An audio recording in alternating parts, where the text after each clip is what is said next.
कुल पेनाज ये demographic change ही हो रहा है। और अगर हम सिर्फ न्यूयॉर्क की पहले बात करें तो न्यूयॉर्क में क्योंकि जो पॉपुलेशन थी वो सारी इमिग्रेंट्स की इतनी मेजर पॉपुलेशन है, जिसमें 10% मुस्लिम इमिग्रेंट्स की पॉपुलेशन है, तो वो एक बहुत बड़ा फैक्टर रहा है ममदानी को जिताने के लिए।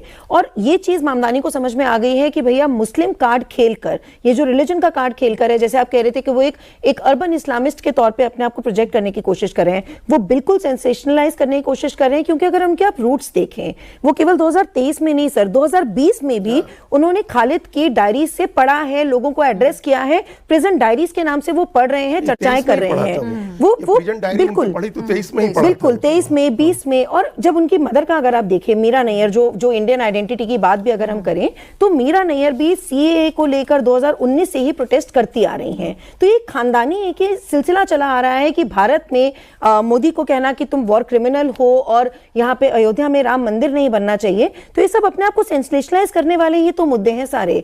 और अगर आप देखें कि सदफ जाफर जो थी, जब 2019 में मीरा नैयर ने उनको सपोर्ट किया, 22 में कांग्रेस उन्हीं को टिकट देती है। खैर वो बुरी तरह हारती हैं, वो हमारी, हम कहेंगे कि लखनऊ की जनता की बहुत एक सूझबूझ थी।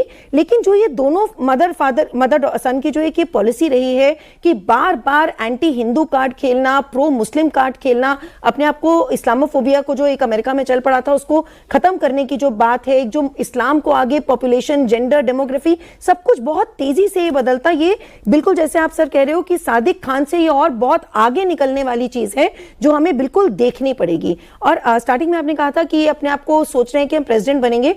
एज पर अमेरिकन कॉन्स्टिट्यूशन ये प्रेसिडेंट की रेस में खड़े ही नहीं हो सकते, because he is not born in America, he is an immigrant. तो उनको नेशनैलिटी तो जरूर मिल गई है, लेकिन वो प्रेसिडेंट के लिए एलिजिबल नहीं है। वो मेयर से आगे बढ़ सकते हैं, लेकिन प्रेसिडेंट के लिए वो आज भी एलिजिबल नहीं है। और जब तक कॉन्स्टिट्यूशनल अमेंडमेंट नहीं होती वो नहीं बन सकते। But still he wants to project himself कि देखिए भारत में तो पता नहीं कितना खराब हो रहा है, इतना ज्यादा एंटी इस्लाम, एंटी हिंदू सेंटिमेंट्स को वो और प्रो इस्लामिक सेंटिमेंट्स को वो बढ़ा रहे हैं, जो ये बहुत एक खतरनाक ट्रेंड है पेनाज।